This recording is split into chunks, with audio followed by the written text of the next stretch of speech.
location that I'm always talking about. You actually live where you own the secret vortex. It's on your property. Yes, I do. Okay. Now, for our listeners that might not know what the secret vortex is about, it's a possible UFO related location that was featured in Life magazine, and that was in the March 2000 issue of Life. Now, let's go back though to the beginning and just give some background on how you came to obtain where you live and what you did before that, and how you became aware of this ability of channeling. Just your first memory of that.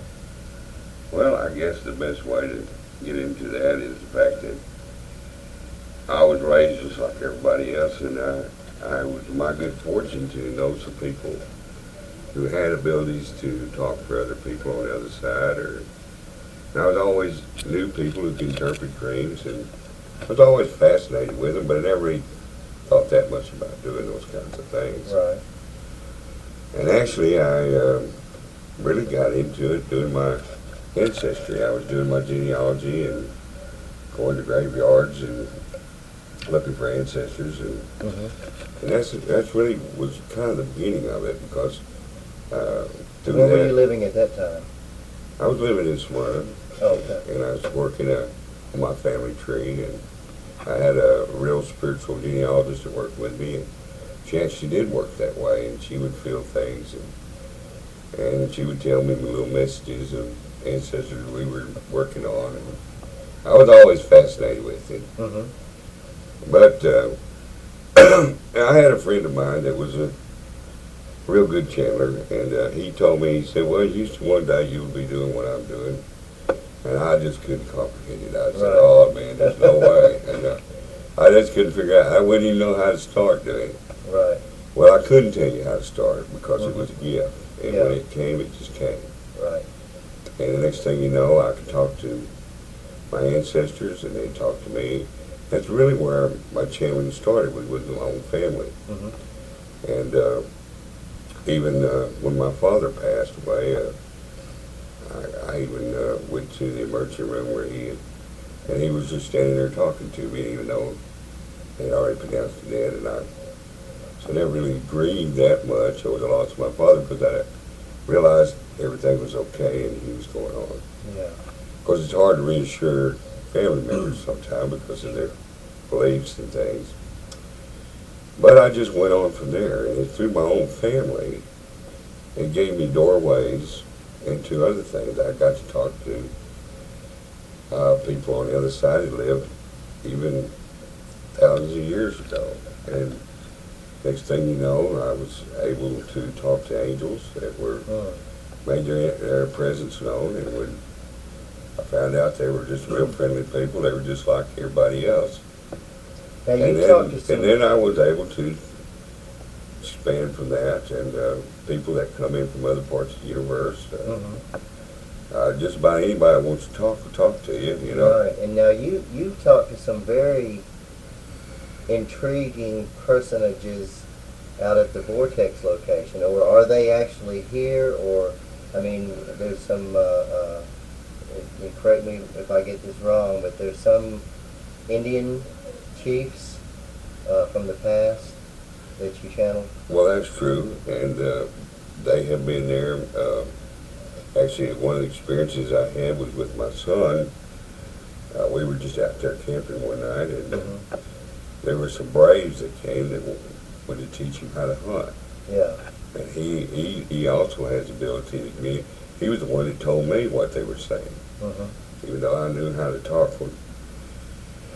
Funny thing about talking and channeling is that it's a two-way street. You have to be willing to talk, and they have to be willing to talk to you. And, and they just showed up on the scene, and they wanted to teach him how to hunt.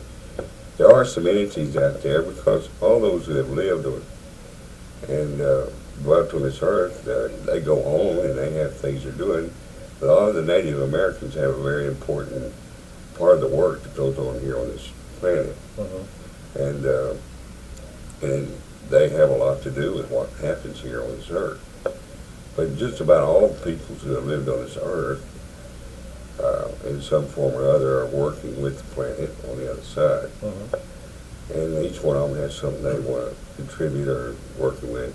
Yeah. The Native Americans are all tied into the energies of this earth. And they're very close to the energies of this earth. And some of the old medicine men had spiritual gifts and power given to them to work with the energies of the earth. And they have a lot of say-so about what goes on in this continent. Now, they just come through you spontaneously, right? Or do you, say, I'm ready, come on in? How does that work? Well, most of the time they just come to me, or I just have to run into them, and they come to me, and they'll tell me things about what they're doing. And do you hear like a voice inside your head, or they're talking through you though? I mean, they're actually speaking for themselves, right? You're kind of hearing it at the same time. Yeah, I have done that here lately. I just talk with them. They'll just talk back. I have a gift given to me now that it's sort of like talking to a microphone. I'll just be the microphone. I just let them talk through me, and I'll turn around and talk right back to them, and I just talk out loud. I found it's easier for me to communicate with them if I just go ahead and talk. Right. And I just let them say what they want to say, and I'll turn around and respond or say something back to them. It's almost like talking on a cell phone. Only I get to be the voice on both parts. Right. I get to say what they want to say, and then I get to talk back to them, and I have a lot of conversations with them that way. And it's very educational because. Now, what have they told you about the field out here? Is it anything special about the vortex? Well, the vortex has been placed out there and was put there a long time ago, and there are many groups that have been using it and are using it, and they want to use it to bring things in to the earth. Right now, it's mainly being used to bring energies in, and it's energies they want to work with, and they use energies to influence the area and influence individuals that are working around here. And so the vortex is like an energy portal. It's a portal, and they use that portal. They actually come through that portal. Okay. And in many cases, they have us go out to the portal so they can introduce certain things to us. How do they come through the portal? Just as a disembodied spirit, or? Well, there are some spirits that don't have bodies. Well, many of them do have bodies. They have their portal placed there so they can walk in and out. Our spectrum just doesn't. Our spectrum doesn't take in all the light. You have ultraviolet, and you have on one side, and infrared on the other. In many cases, they're in an energy form that when they come through, and many of those bodies can change form. And of course, the Native Americans have always been able to understand that, But is that like shape shifting? Yeah, that's sort of what it is among their culture. But in most cases, they don't change shape. They just either change element, either remain an element that you can't see, or they'll put an element in that you can see. They can either be visual or non-visual. Right. So it's really up to them and what they're all about, But the portal is a very interesting place because they're always working something, and they're always bringing something through. And many times we've been able to go out there and see the energy fields and be able to see the orbs and things that come through. And actually the orbs are really just little openings in the portal. And it's a place where something is on one side is being brought to the other side. Right. And that's why people see all these little orbs. Yeah, and several people have gotten photographs of all kind of wild looking orbs and stuff back here. Yeah, we've had many orbs out there. Yeah, there's just unbelievable amounts of phenomena. And we saw the blinking red eye that one night, me and Mark Davenport and Sandy Nichols. Pretty weird, but so. My son was out there with some friends hunting, and there was a huge light that appeared over the field, and it just kind of blew up. Yeah. And the dogs just took off. Uh-huh. And dogs don't usually just take off. Sure.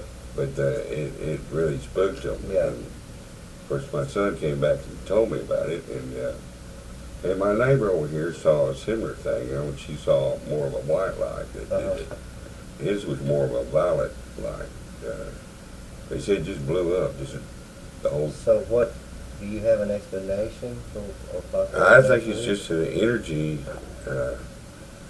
I really don't know. Coming through the portal? Yeah, I think it was something coming to the portal, and they just happened to come to it that time. They just happened to be out in the field with their dogs at the time. Wow. Okay, now, Houston, there is a lot of UFO related phenomena out here. You know, my own footage that I filmed of the energy beam, which, by the way, you predicted, as a matter of fact, that it was on that tape. You know, even though I didn't know anything was on it, and that was the one tape that I watched all the way through, almost a full 2-hour tape, hour and 45 minutes almost into it, and hadn't seen not the first UFO, which most of the time I usually get you a constant flow of at least some average type UFOs, you know, but you had actually known that there was something significant on there, and it turned out to be the beamcraft footage that's on Art Bell's website, coasttocoastam.com. And so, how does all that tie in with that's where channeling and our communicating actually happens. Okay. That's where it helps us a lot. You know, it's either going to help you understand the past, or it's going to give you information that was left that you need, or many times it's just to give you a message. But you know, the information came to me because you were about doing this project, and they wanted you to get the footage.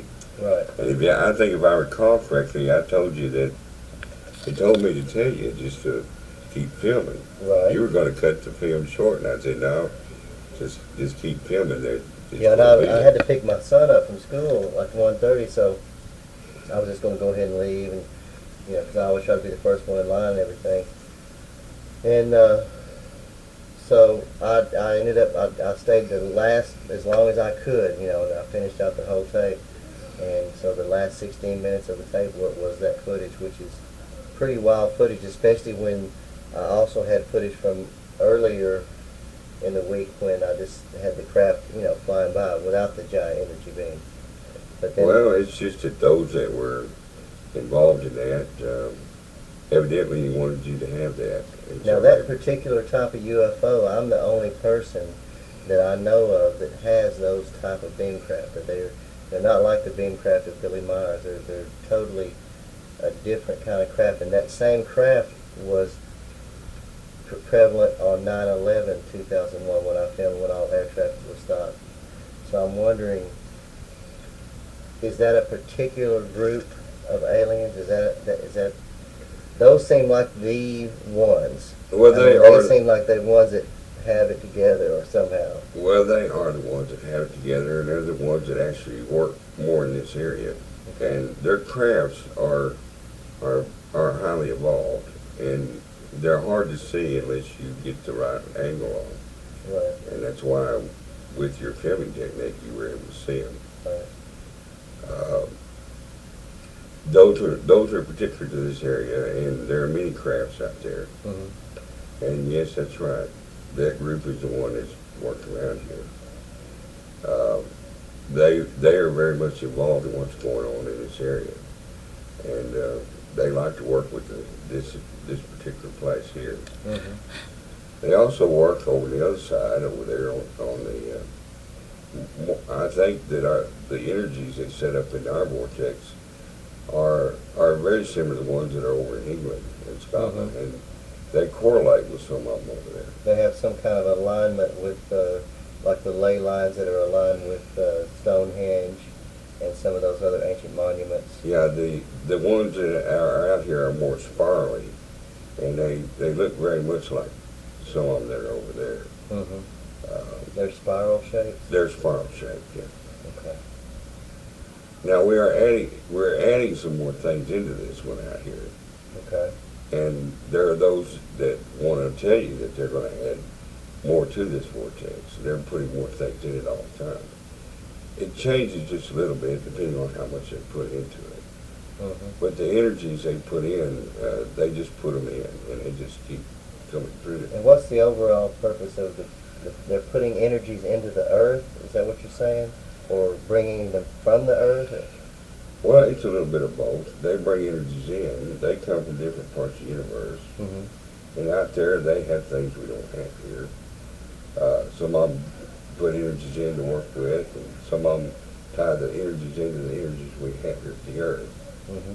But it's so they can work with them and, Right. and cause things to work here on this earth. Now you've I don't know if you were channeling at the time, but somehow I remember once that you were communicating with an alien, with one of the aliens that was in a craft. Do you have a way of communicating? Is this a telepathic communication, or is that a channeling also? It was channeling. Yeah, I don't really. How can you channel? Is that an actual alien that's out there, but you're just picking up on? That they're alive, or they're in another dimension, or what's? Well, actually, most of them just come. They just come and they'll just sit down with me and talk to me. Mm-hmm. And the one that was in the craft actually came from the craft and, Right. and came and talked to me about some of the things they were trying to do. I've understood that the people out there are very much like we are. They're just more advanced in some things. So they look humanoid. They look like human beings. Most of them do. Most of them. Most of them are just like we are. They look very similar to we do. Now, there's a few forms out there that are different. And of course, the grays are a little different, and it's just, there are different outfits out there. But now our universe overlaps with other universes out there, and some of the life forms out there aren't exactly the way our life forms are. But most of the life in this universe, and most of the planets out there that have life, they have people on them that look like we do. Mm-hmm. And some of these other forms have come in from other universes. And they just work with us too. And they come in and they try to work out things that they have going on. There's things that evolve this earth, and then there's things that evolve the universe. And there's things that evolve several universes. Right. And how does the spiritual aspect connect to all this? I mean, how does God, or, who is running the universe? Is it aliens or angels or demons, like the Sunday school preacher mentioned that he thought the UFOs that I had were some kind of demonic manifestation? Well, I just think there's all kind of entities out there. Yeah. I do believe in the Father. I believe there is a Father. Mm-hmm. He's the head one of this universe. Right. But each universe has a head, and some of the heads don't look alike. But they're very organized, and from what I understand, they're not in chaos out there. They're very organized. But they work with each other, and I guess if you thought about how we do things here on this earth, they try to correlate things and work together. So every universe has its own demigod. But is there a God or a Father that's the Father over all of the universes? Well, there are some who reside over several universes, and each universe has at least someone residing over it. The universes have been around for the eons of time, Mm-hmm. but they have evolved over time, and there's not too many universes that have a division in them. There are hierarchies that overrule those universes, and they just collaborate their efforts. The spiritual part to me is really very simple. It's in our day and time we use cell phones to communicate. They have developed themselves so they can talk to the spiritual powers, but it's all about communicating and staying in touch with each other and working forward with each other. And they have many things that we don't have. And we have much to learn from them. And many of them would like to introduce things to us. And most of them have to work with the heads of the universe. They can't work So there's an organization to the whole system. There is. It's like an intergalactic federation, just like... There is an intergalactic federation, Okay. and they decide what can happen and what can't happen. And they have to work together with all the other... How do they control that, though? I mean, as far as what you're saying, they decide what can happen. They make the rules of how the universe works, or what do you... Well, that's what they do. Okay. That's deep. That's deep. They do that. Of course, you know, we have that in our country, but not everybody obeys the rules. Right, that's true, that's right. Well, they have some similar problems sometimes. Oh, I would imagine. And we know from people who've had abductions and experiences, they've had some bad experiences, negative things here, but those things do get dealt with, and when they find out about them, they do try to investigate them and figure out what's going on. But there are controlling entities out there to control what goes on. Amazing. Yeah, it's been going on for eons. And so where are the angels in the hierarchy of all this? How are they engaged? Well, they actually work with the ones that have authority over them. And there are many levels of those kinds of things. We just call them angels, but there's angels that represent the hierarchy that's over the universe, and there's angels who represent those who are just over this earth. And we know that from... I was raised just like everybody else to understand the writings that are in the Bible and other writings people have. It's always been that way. Now, angel means messenger. But when an angel sends a message, it doesn't just tell you. It creates it. It does something. It has an action to it. I mean, well, they have a little bit more power about them than most people do, but they're more involved. And many angels have lived upon this earth, and some of them went back to being angels after they left this earth. Right. If you understand the scriptures, you'd understand that the Savior was a great entity in the universe long before he decided to come to this earth. But he took upon himself a mortal body just like we have. And I don't know how many of us were angels before we got here. But we're all here to do something, and we have a role to play in this earth. And many of us have probably been on other earths and helped them throughout the universe. And life goes on all over the place. So when the Savior returns, is it going to be like a, UFO experience up in the sky? Is it going to be just Jesus sitting on the clouds in a white throne, or what will be the vision? Well, I think he probably took off in a UFO, and he'd probably come back in a UFO. I think he's already here. So the rapture will be like when a UFO tractor beam hits people like a blue light and just lifts them up off the ground. Well, like Travis there's Walton. different interpretations of all that. I really believe that life goes on this earth. I don't believe this earth is going to be destroyed. I believe that we'll continue It on. might get screwed up, but it won't. There's always people getting hurt. Away. If they get hurt, they just keep working on the other side. Yeah. I just know that. So there will be no end of time. It will just be time is infinite. Changed as we know. Our perception or our world will change into a new age of time never things. ends. We just go from one circumstance to the next. Yeah. And we've been going through many circumstances. Unfortunately, when we come to this earth, we can't, I guess it's because of the process in which we come in. to the birth process. We have some kind of block in us. Speaking of the birth process, congratulations, you're a new grandfather. Well, thank you very much. And we don't know what the name is yet, right? No, they haven't You named have a granddaughter. No, a granddaughter. But we don't know what the name is, so No, they we know a haven't few choices, but we're afraid to say any of them because. Well, the baby cleans so fast they didn't have time to think of the name. So. But they're working on it. But the main thing is it's healthy and a 6-pound, 14-ounce girl. Is that right? That's right. Yeah. Well, congratulations. All right, back to. She looked like she might have been an angel too, before she came. Yeah, I imagine. I would like say she. Well, no one ascends to heaven except the people that came down from heaven. You came from there, and you'll return there. That's amazing. Yeah, it's a cycle of life.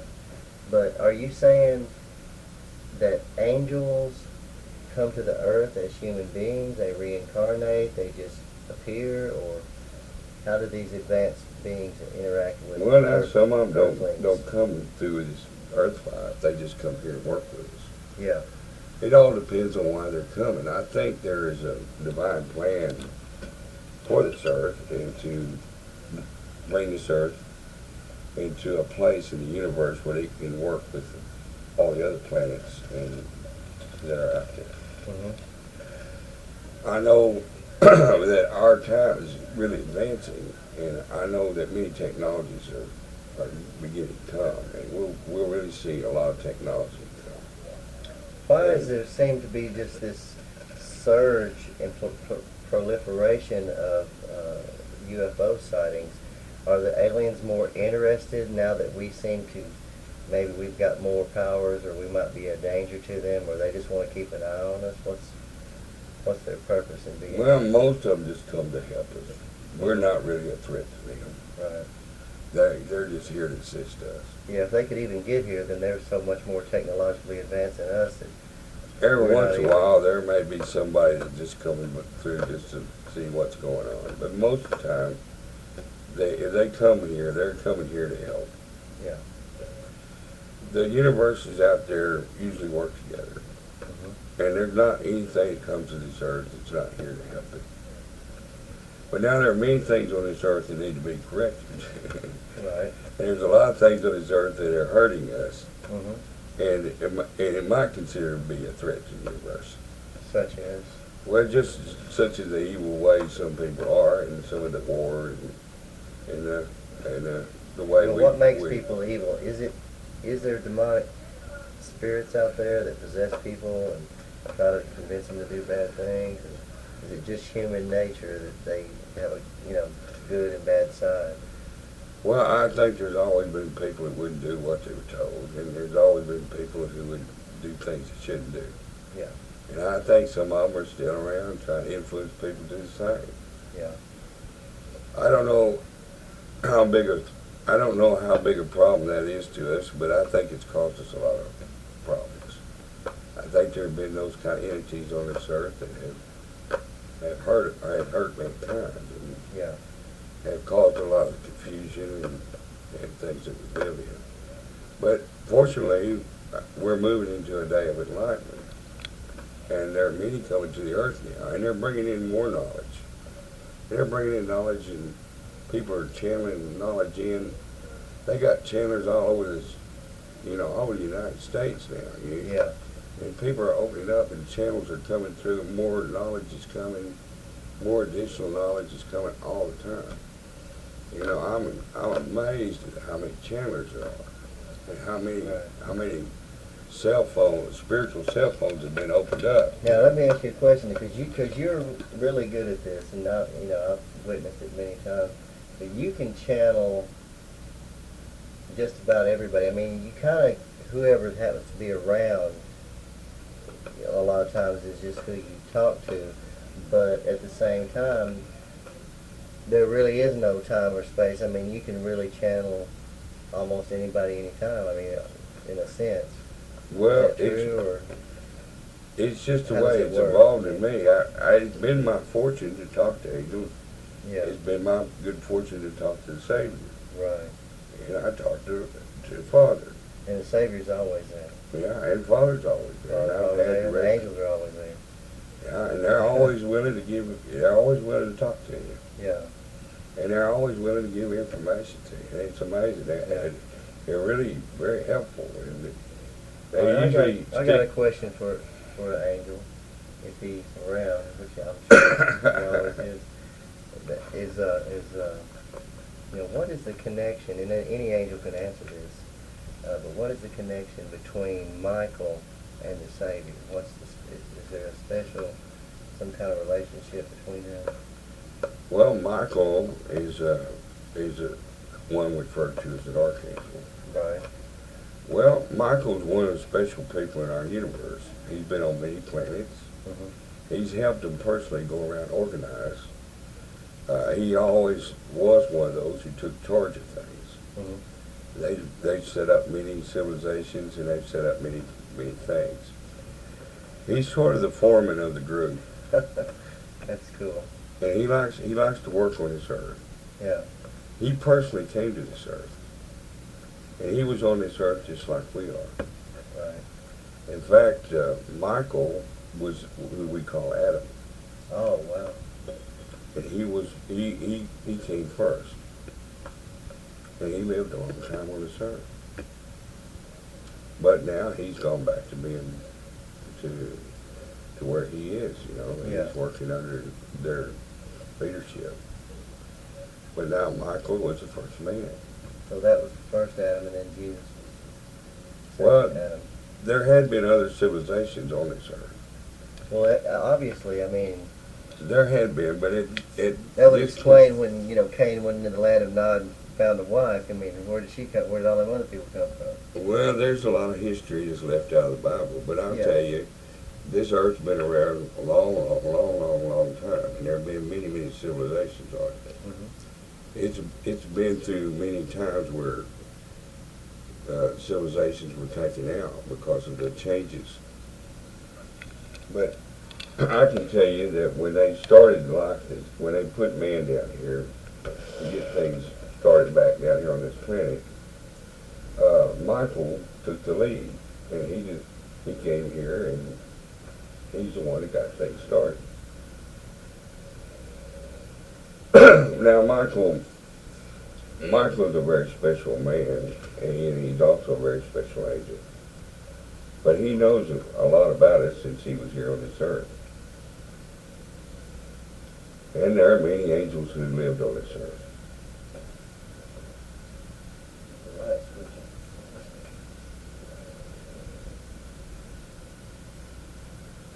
Okay, Michael is in the book of Daniel. He's mentioned as defeating the dragon, as fighting against the dragon. And is that somehow that's like a symbolic or somehow of Christ defeating Satan, or what is the? Well, they have been working on this universe for a long time, and usually when they work on a place, they have to get rid of those who want to destroy planets or destroy people or life, and they have worked against those kind of spirits. Many of those spirits are on this earth, and it was in that time they referred to them as dragons. But that's because they were the kind of spirits that would oppose them. So are they demonic spirits as opposed to the angels? Well, that's the ones that call demonic spirits. Okay. They're actually just old spirits, old entities that are, some of them are very intelligent, and they just oppose them. But a lot of them are run off from other places in the universe. Right. And some of them were placed here so they could work for them. But they always oppose them, and so that's the way that went. So that's that goes back to the war that was in heaven, right? Yes, it does. And that So covered it's really a war in outer space, is what it's literally talking about. Yeah, it was a war, and it covered a long period of time. But they took care of all the other planets out there, and they sort of cornered them, and I guess this must be sort of like the San Quentin of the universe, and some of them are stuck down here. Oh, they banished them to here, so this was They the dark. banished them down This is here. the darkness. This is the outer darkness they were Well, banished to. it's sort of like that, and that's kind of where they put them. And they don't ever quit. They always work against them. But Michael knew how to work against them, and he always knew how to work against them. And in the Bible, he did have to work against them sometimes. They'll always oppose him. And they never lost their intelligence, but they got overthrown. And some of them had to literally be overthrown. But the history of that's not reported here. Right. But, you know, you can get into the past, and there are angels who can tell you about that. And it's really an interesting story. And I've been fascinated by some of that story. Yeah. And you know, we in our day and time have been able to see a lot of movies like Star Wars and things like that. Right. It was very much like Star Wars. Yeah. And there was a lot of fighting and a lot of things going on out there. So they do have the smaller craft coming out of this larger craft, or they're just somehow associated with it? Is the mothership theory valid? Are there actual larger craft that are, you know, just huge, floating around up Well, there? there are many crafts out there, and some of them are very large. Yeah. How big is big? I mean, Well, size of a city, size of a city block, size of a house, 2-story building? well, most of them aren't that big. Okay. I would say the larger ships. I don't know what to compare them to. A football stadium would be about the size of a large ship. Okay. That's big enough. Yeah. Now, There might be a few ships bigger than football stadiums. do they have a system where they've got like smaller craft Well, sure within they do. those larger ships that can come out? Yes, they do. And most ships that travel here are large ships. So when they were doing battle, it was kind of like Battlestar Galactica or Star Wars, the little craft, the little fighters coming out. And, Well, sure, and most of the sightings you see are smaller crafts. yes, But you need to know if you see the smaller crafts, there's a bigger craft somewhere. right. They don't really travel that far with small crafts. You come What's up their there. power source? How do they travel? Well, they have different power sources than we do, and most of them run off an energy field that is created at one source or another. Some of them use different sources, but they can travel at different speeds. And some of the pathways they have out there are controlled by energies too. So you know that. How And far also away do they come from? Also, those pathways are controlled. Yeah, how far away are they coming from? Just light years away? Or? Well, their system's different than our system, and they can travel from one universe to the other, and some of them can travel very quickly from one universe to the other because they have those avenues open. So they're just Our technology going through hasn't portals. advanced that far. They have can open a portal in a distant place and then pop through it just anywhere. They just like set the coordinates and boom. They can be there very quickly, yeah. Now those portals were Is that ordered. like a wormhole? Like in Well, quantum physics? those kind of portals were made. Mm-hmm. Those portals did not naturally exist. They were created by those who work in the universe, but they made portals. And they made portals where you can move through very quickly. It's much like we do. We organize interstate systems, and they organize their systems. Yeah. They have an overlap system from one universe to the next. But all that is controlled, and most things have to have the right credentials to get through because of the people who control them. But So they have to pay a toll, or they have to be checked out in some kind of way? Well, they need to be recognized, Okay. and there are those who watch what goes back and forth. Now, sometimes things slip through, because, you know, the immensity of space is so great. Yeah. But most things are either traveling under some kind of a permission, or they have a credential to get through, you know. This universe has been watched very carefully. Okay. Oh yeah, I'm sorry, I thought it stopped. Well, those that are out in our universe want you to know that this universe is very, very watched. Mm-hmm. And because some of the universes around us are not as old as ours is. We're one of the older universes. Some of those other universes out there aren't as developed as ours is. Right. And some of them come to our What do you mean, they're like at the caveman stage still? Or? That's kind of it. But now some of them have technology greater than what we have here, because their technology is advanced to us as far as, but now to those in the universe, they're behind them. So we know we got people in our universe that have technology greater than what they have. There are many life forms that come here just to study us. They don't understand how we got evolved to where we are and why we work the way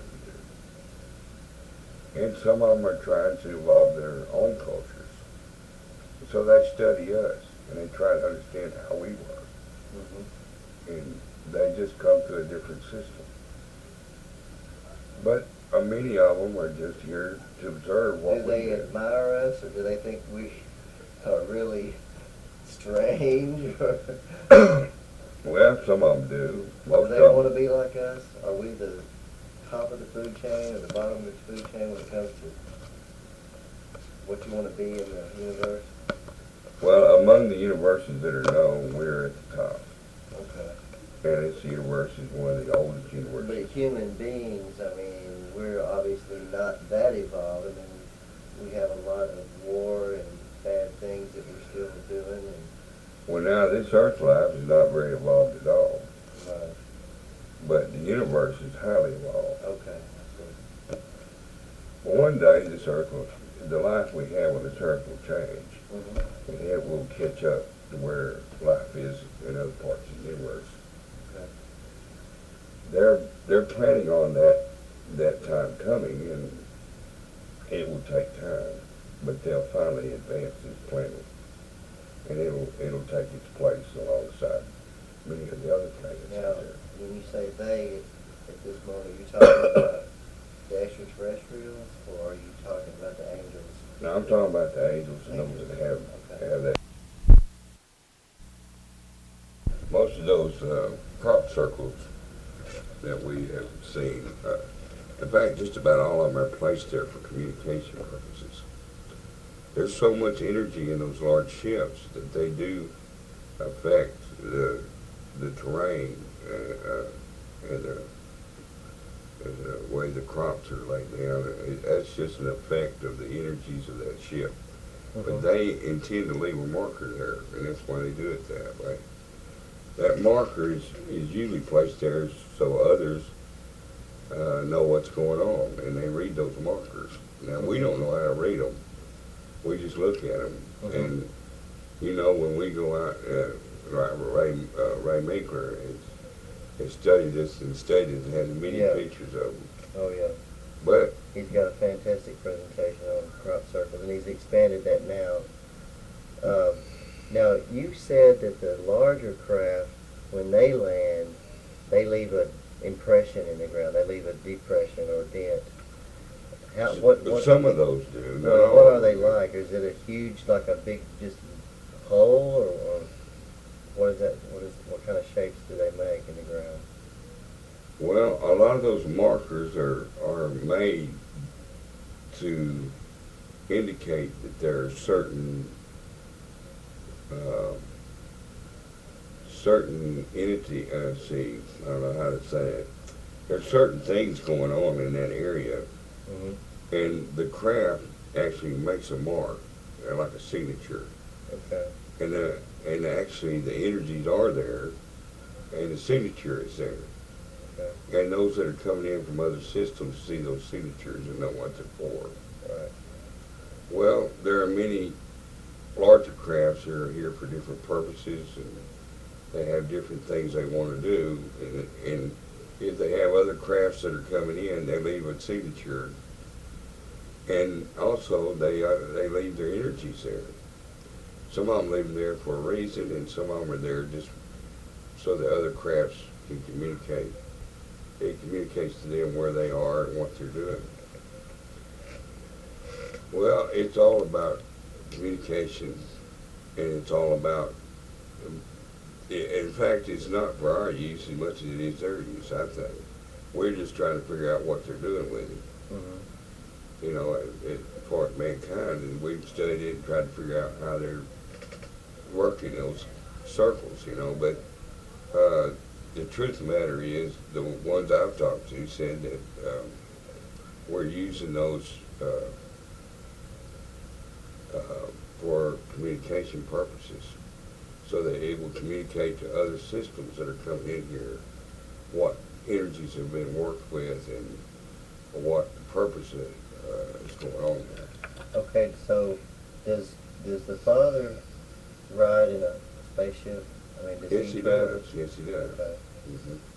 Why does he, okay, if he's not all powerful in the sense that he can just, he's omnipresent, can be anywhere at all times? I mean, Well, he's been in this system so long that he's set up his system so that he's got it organized so that he can be in touch with everything that's going on anywhere in this universe. Not only that, he can stay in touch with what's going on with each individual. Because over each individual, there are other individuals that are responsible to work with them while they're here on this earth. mm-hmm.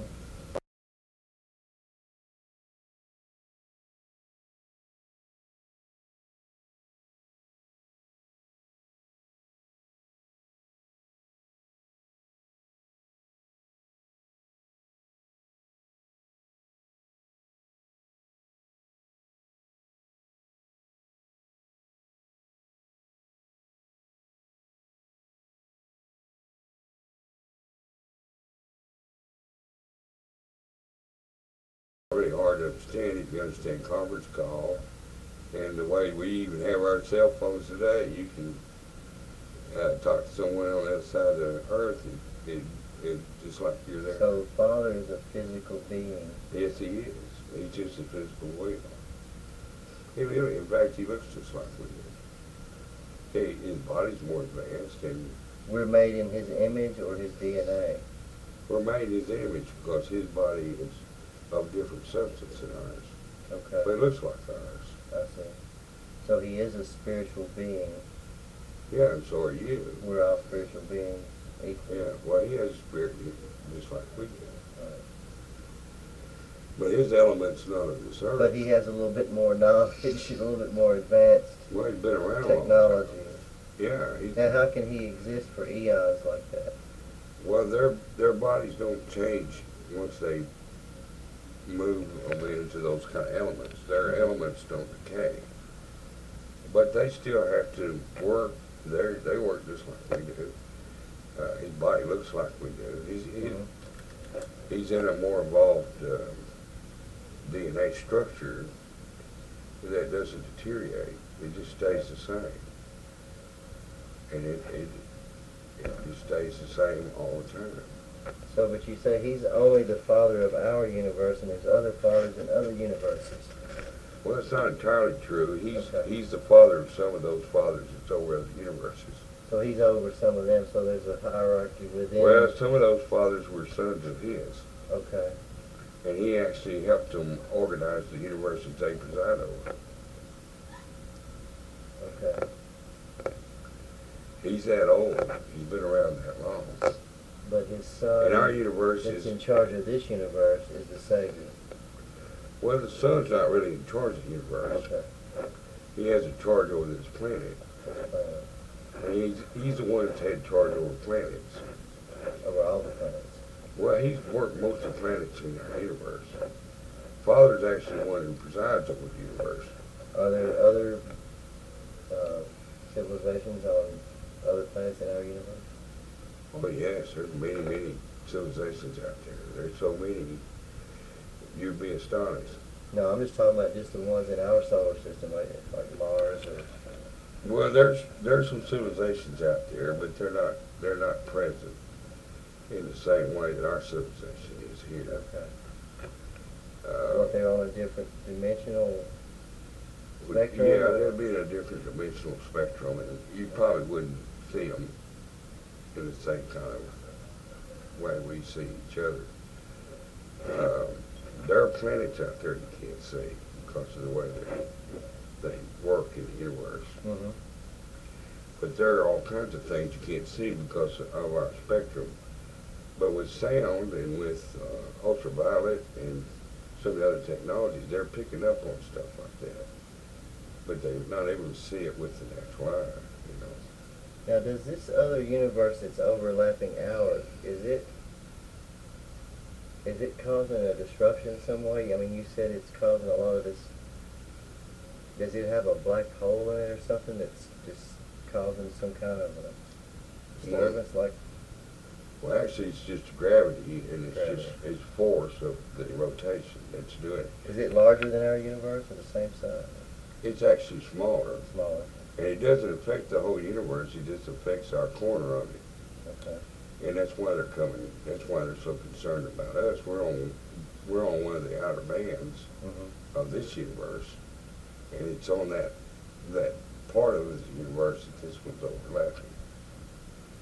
In fact, it's going to put a pretty good pull on us, and they'll probably have to do some things to keep us going here. You know, it might be a pretty exciting time.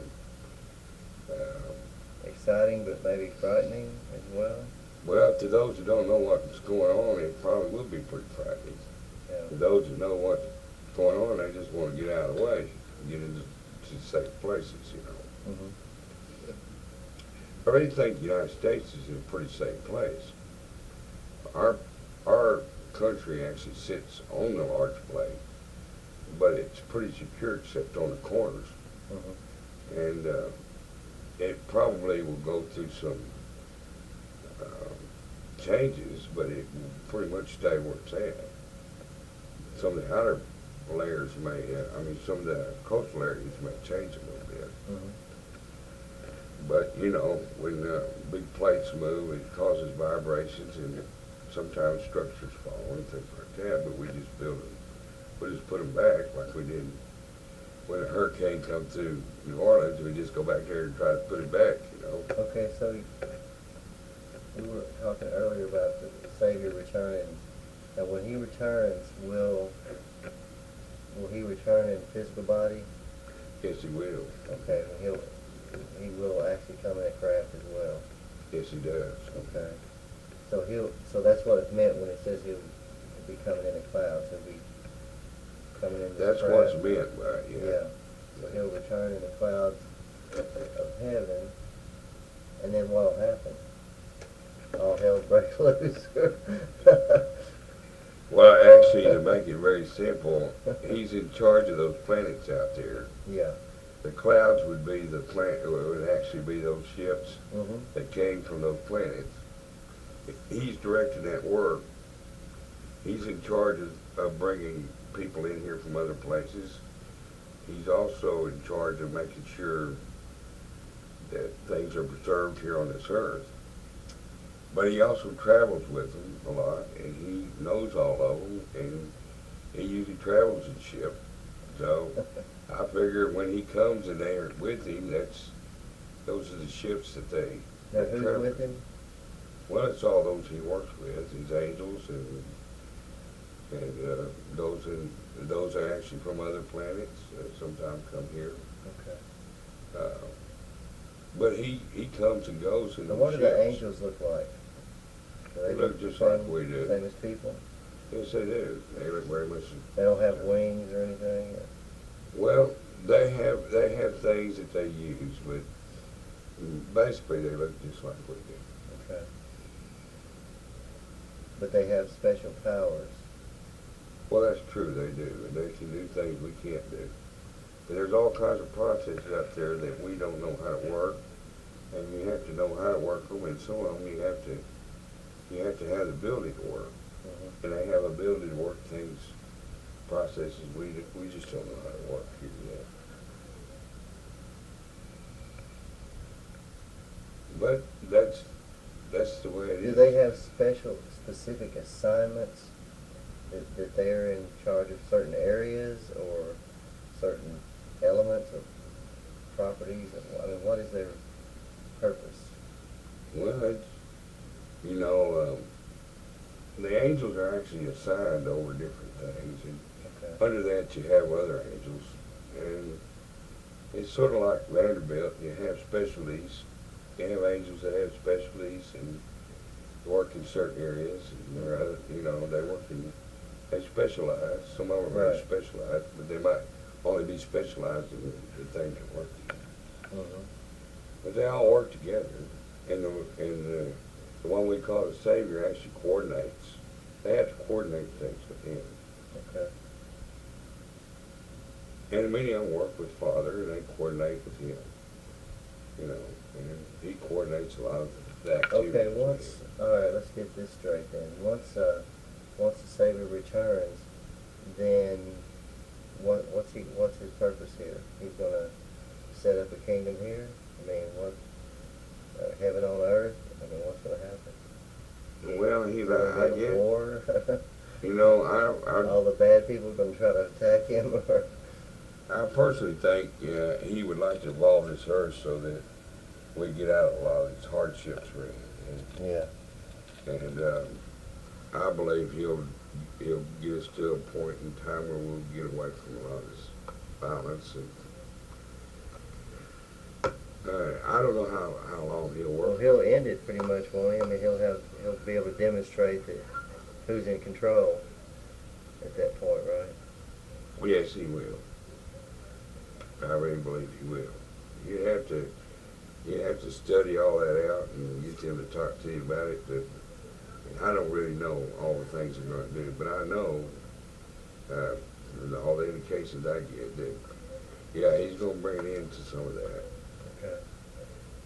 And they're angels and entities. They're coming from other planets that are observing all this activity we're involved in out here.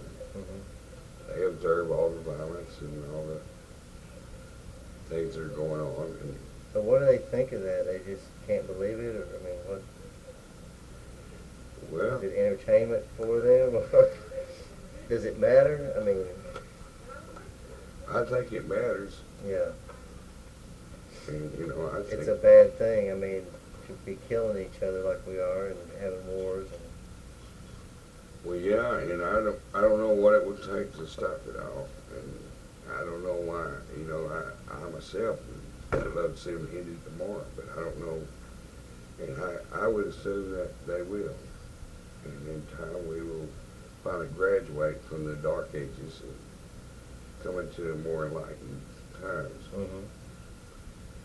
But, you know, a lot of that may be education too, you know, and enlightenment, spiritual enlightenment. Right.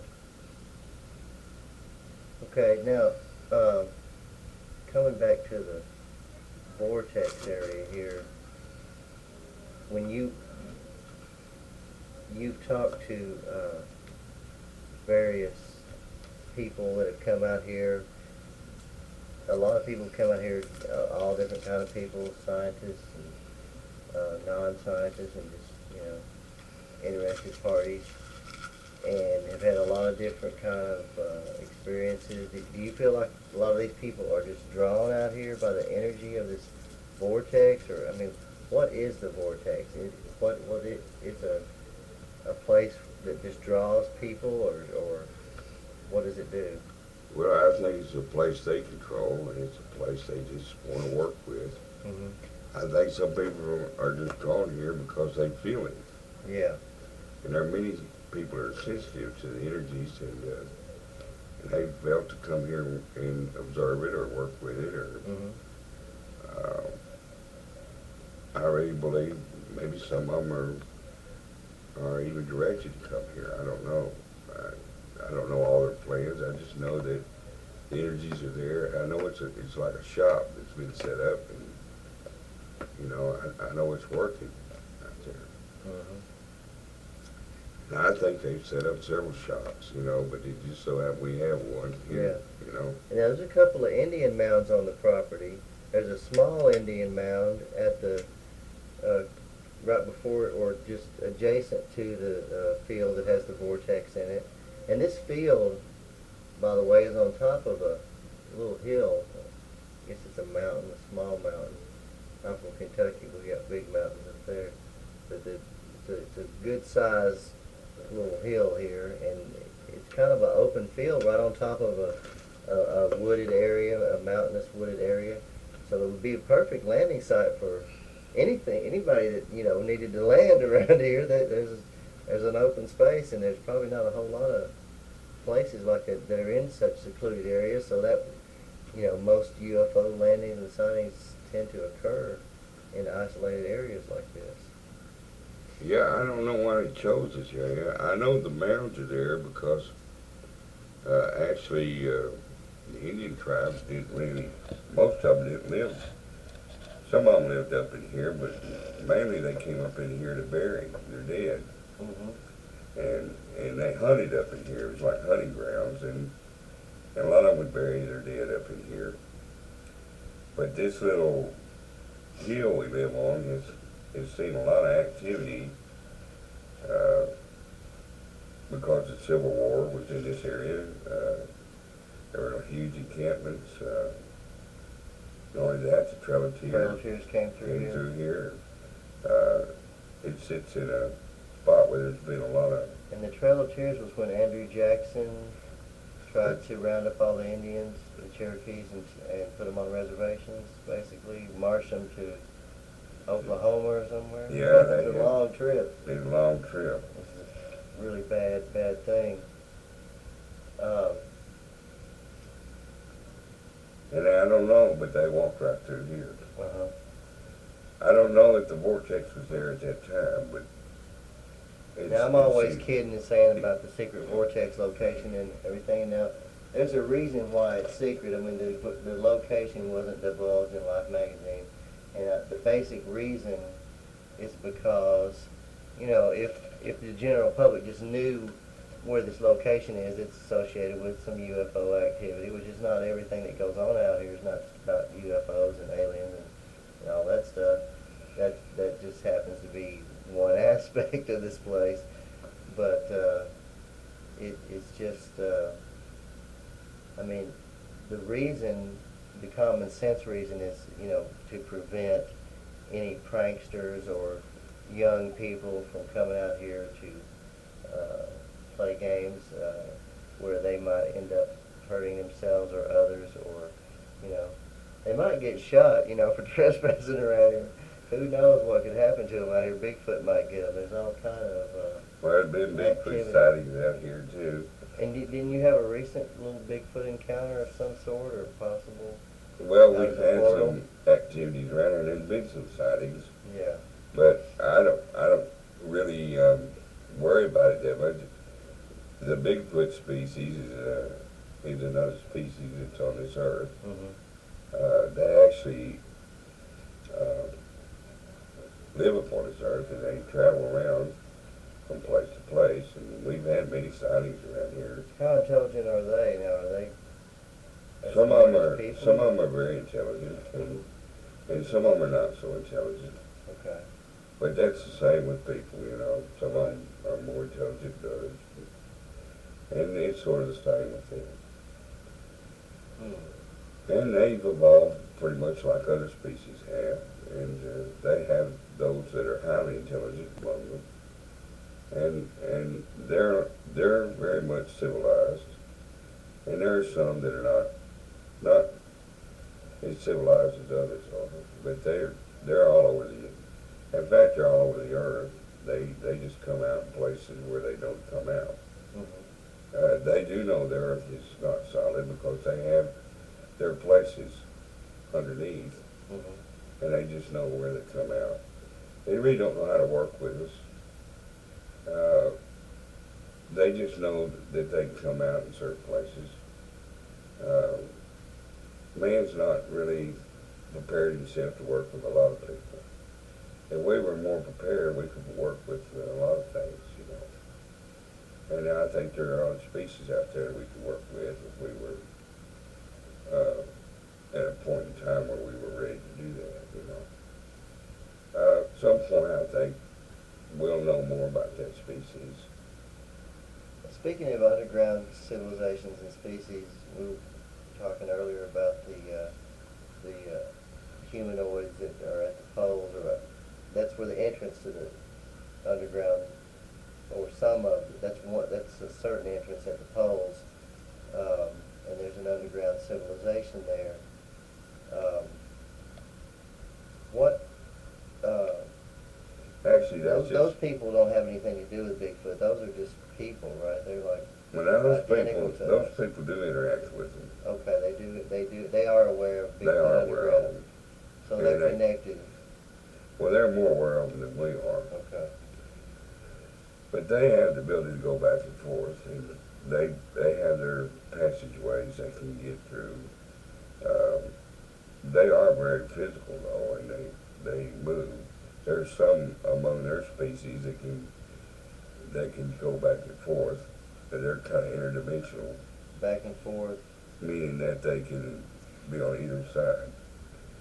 It's much like angels. They have their own angelic realm among their species. So you're saying the people that live under the earth can go back and forth? Or you're saying no, they Bigfoot? can't. It's just the Bigfoot. Oh, the Bigfoot. So the Bigfoot are the Bigfoot like the Watchers in the Bible? I mean, are they like, you say they can go back and forth so they can see what's on both sides? Well, they have ability to travel, and they know how to go back and So forth. they're related to angels in some way? Not really. No, They're just a species. They're different species, yeah. Okay, but they are interdimensional. Well, yeah, and among that species there are those that are interdimensional. So There all are of many them are not. species like that are. There's a lot of different Bigfoot. They're not all the same. No, they have different. They have different Tribes or cultures tribes within within the groups them. of them. Yeah. Some of them don't look quite the same. Okay. Yeah, I've heard of two different distinct groups. One group having more flat faces, more ape-like features, and the other group having more pronounced features like humans. Yeah, the ones that look more human are more evolved than the ones that Small not. ones, yeah. And among those, there's some highly intelligent ones. Yeah. They evolved much like mankind did. You know, and our Father in heaven was once a man as we are. You know, he just evolved over time and to the advanced status that he is. But he's still a man, but he's just different. He's Well, transformed. he's just as much a man as we are. He has a physicality. It's Yeah, and one reason he created us in his image is so we could relate to how he is.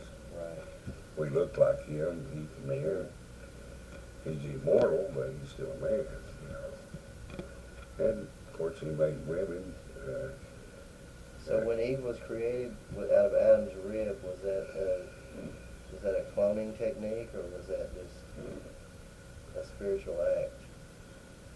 I think it was a spiritual act.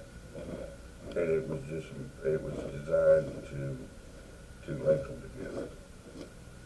There's always been women. There's always been men. But, you know, in this way they designed spirituality to be... But Adam and Eve didn't have navels? They were born. You're saying they did have parents or not?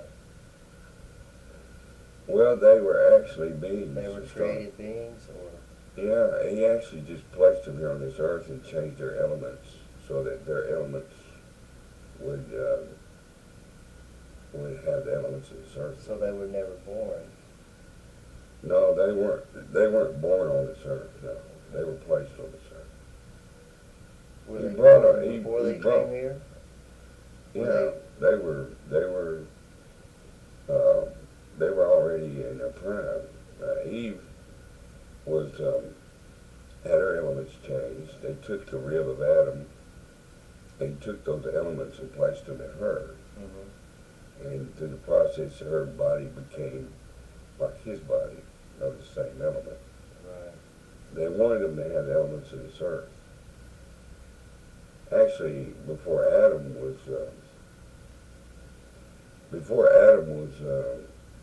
Adam, he was Michael, which he helped probably bring a lot of species into this earth Mm-hmm. as an archangel, and probably brought a lot of the species in here from other planets.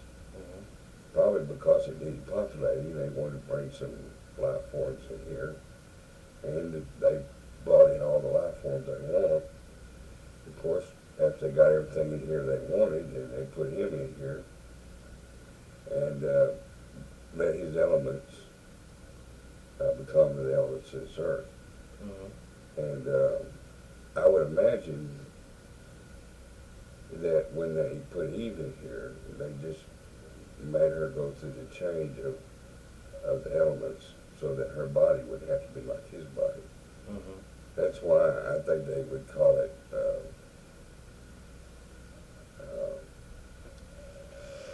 I guess it's sort of like the I don't know what they would refer to. They call it a fall or something, but when you go from an immortal state to a mortal state, Right. because your body's not going to is going to deteriorate over time, you know. Yeah. If you've got a body that doesn't deteriorate, I guess you're in pretty good shape. Yeah. So yeah, there's the tree of knowledge that's in the garden, and then there's the tree of life. And the tree of knowledge, after Adam and Eve had eaten from it, then the Elohim, which is always referred to in a pluralistic sense, saying we created man in our image, and we now that he has the knowledge of good and evil, that's when they were thrown out of the garden, and they put up the barrier so they couldn't back in, so that they wouldn't eat of the tree of life and become immortal like us. So why did they not want Adam and Eve to become immortal, or what was that story about? What to tell you the truth, that was a very that was spiritually created, and it did happen that way. But it was created that way so it could tell a story. Mm-hmm. But the true story is that Adam and Eve were immortal beings, and then they were made into mortal beings. And the Elohim, which is those who made them like they were, placed them outside of the immortal garden. And then they had to walk through the mortal garden, which meaning they left a spiritual existence and went into a more mortal existence. And because they had to leave that, they had to work their way out, you know. Why the downgrade? Well, it's because they had to work, you know. The true process that was going on is that they wanted to get life in here in a physical form, you know. And they volunteered, or well, they were did. chosen? They did, and they wanted to be the ones in charge. Well, they were the ones in charge, and so they came first. So, you know, Michael was already an archangel, so he took the lead, and I would assume Eve is one of the leaders too, probably right beside Michael. She's probably one of the great ones.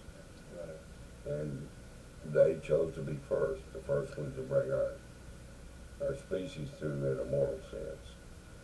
And so we could put life on this earth. So what's the aspect of the story that, you know, where Satan tempts Eve with the apple? What was that really about? What was the real meaning behind that? Is that just where, is that also a descriptive of the fall of them going from an immortal state down to a mortal state? Yes, it is, because there are many things that are hidden about that, but the story there is one of those old spirits that always tries to oppose us. He would teach them things that he knows, but he would teach them things in opposition to the plan that they wanted to put on this earth. They had a certain way they wanted people to work, and they knew that he would get in there and try to mess them up. Well, he would teach them toward the way he wanted them to work, and it would just be a mess if people listened to him. Well, he's just one of those that wanted to be in opposition to. He's one of the ones they refer to as Lucifer. Lucifer. Yeah, well, Lucifer is very highly evolved, and he was one of the more intelligent ones among those that were overthrown. So who is Lucifer as opposed to Satan? They're not the same person, or? They're the same person. They are the same person, basically. But there were many like him. He's not the only one. Yeah. But, you know, when they put him down here, it's sort of like they assigned him, it's like sending somebody to Alcatraz or San Quentin. So they were here as punishment before They were here before Adam and Eve ever got anybody here. else. Interesting.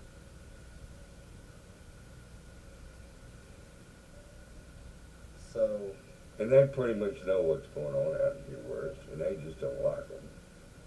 But they were they were among those that were, you know, in opposition to the things that the hierarchy was doing. so they lost the war in heaven and they were just banished to this earth. And so their only purpose then and now is just to disrupt things or cause chaos, or, I mean, do they have an agenda? I mean, what's their purpose? Are they still in opposition? Well, they just don't like me. They just don't like us. Well, the truth of the matter is, they don't really have a purpose. Okay. But they're never going to be involved in the plan. They're just going to always work in opposition to it. They don't really have an agenda. But they still have their intelligence, and they like to get involved in things. They like to mess up things. And there's people like that. They just like it. Okay, Houston. I think you channeled one of those Luciferian entities there for a minute. Well, and he made you say a bad word, so we had to go back and edit that out. What happened there? Well, I just mean that they mess up everything, but they just like to. The word devil comes from the word delve into. And their spirits that just like to get into everything. Right. But they're highly intelligent, but they won't work with the hierarchy. They'll work in the ways they want to work. And so they get a hold of people and they'll turn them around and get them in the ways they want them to work. So that's why there's an opposition. They're just intelligent beings that are in opposition to the hierarchy. And there's plenty of them walking around here. It's like so they just like to play tricks on people. Well, they're just using their intelligence, and some of them have the ability to do things. But you know, it's like the story of Moses. You know, the entities that were there with his ministers were able to produce certain miracles, you know, and cast their sticks down, you know, but Moses' serpent was top snake, you know. Right. His snake ate their stick. So it's like they both could work the same process, but, you know, some people can work the process greater than what they can work, you know. Now, Father appeared to Moses as in the form of a man, right? I mean, he actually, I believe there's a passage in Genesis where... Well, he allowed him to see his back, I think is what it said. Right. That's the way the count reads. I think there's so much happened that's not been written. Mm-hmm. fact, somewhere in the Bible it says the world itself couldn't, and everything was written that the Savior did. The world itself couldn't contain the books that were there. We don't know how much we're missing out on. The Savior got around quite a bit on the earth. And there's so many books that are missing out of the Bible anyway. Right. And we don't even know how many records there are, but we do know the records we have are true, in as much as they've been translated correctly. Mm-hmm.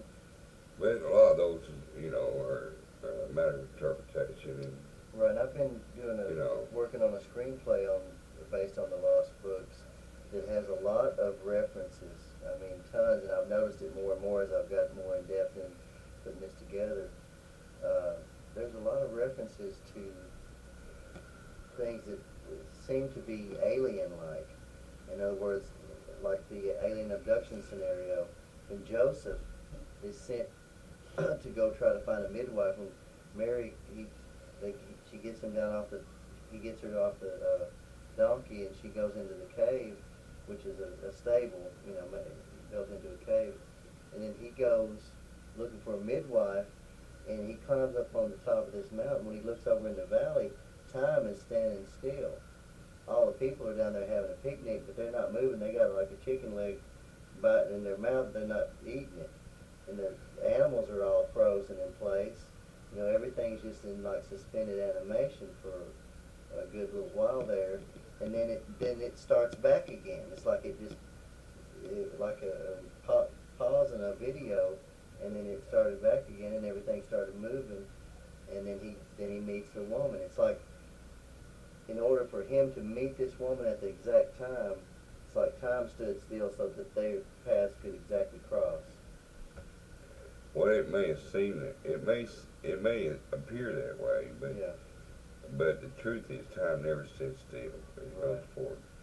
But they are able to do all kinds of things, and I just know that a lot of those So that's just a perception perceptions. of how he was in an altered But state of consciousness. those guys could get into a crowd, and they could somehow project themselves down the road, Mm-hmm. and they wonder what happened to them, Mm-hmm. Well, they just knew how to move, and they knew how to move themselves so that they could go undetected. Mm-hmm. And, a lot of things were given to them like that. And, we are more evolved than we know, and what powers and abilities we have are remarkable. You just look at people in general. People know things. Why does someone know their brother's sick and lives miles away? Right. I mean, how do you know that? I mean, how's our ability to pick up on that?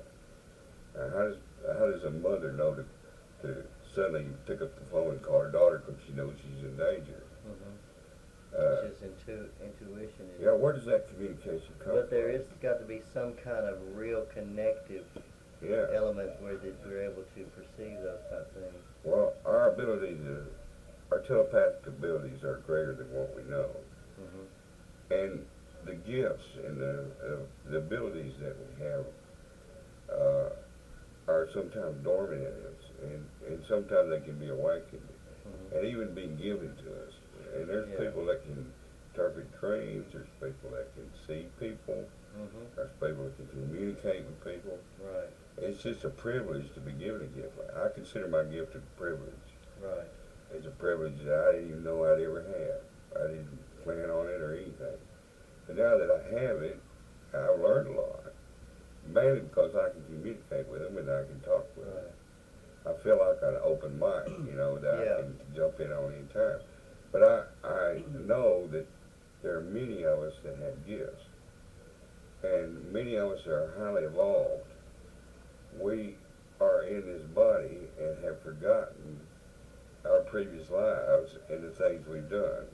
And many of us know things that we have forgotten. But it's in us. And there are those that can unlock those doors and the information can come forward. Mm-hmm. You could have that door unlocked in you, and you can remember every lifetime you ever lived and every planet you ever lived on. and all the people you ever associated with and all the things you ever did. Mm. Those things are stored away in us, Mm-hmm. and they're in there. They're like vaults. And there are people who actually specialize in getting into those vaults. Yeah, it's amazing. It's amazing the history that's there, but our life didn't begin here. Mm-hmm. So yeah, it is an alien abduction story. We've been dealing with aliens all our lives, you know, but those aliens may not really be aliens. They may be actually people we do know, but we forgot we know them. Mm. Those people may be coming from places that we do know. We just forgotten about them. Mm-hmm. But one day, it may be unlocked in us the information that is that makes it all known to us. Because we just keep traveling through time. We don't know how far back we are. I don't know how old you are. You may have been on you may have been in several universes. Mm-hmm. All I know is at this point in time you're right here. Mm-hmm. And so am I. And we Right. can't remember that right now. Yeah. But there are those that can lock those doors in us, and we might remember things in our past. All I know is that this is a day and time that's very exciting, and it's a very spiritually exciting time. And it's going to get more exciting because the things that have been hidden out there to mankind are, and they've only been exposed every once in a while through time, weren't understood by the masses. Right. But in our day and time, the enlightenment's coming to the masses, and to those who will open to it, they'll gain a lot of insight, knowledge. We'll keep getting more technology and more advances. And Seeking you shall find, right? well, that's right. Well, Houston, I want to thank you for sharing your gift with us on Paranormal Nashville today or tonight.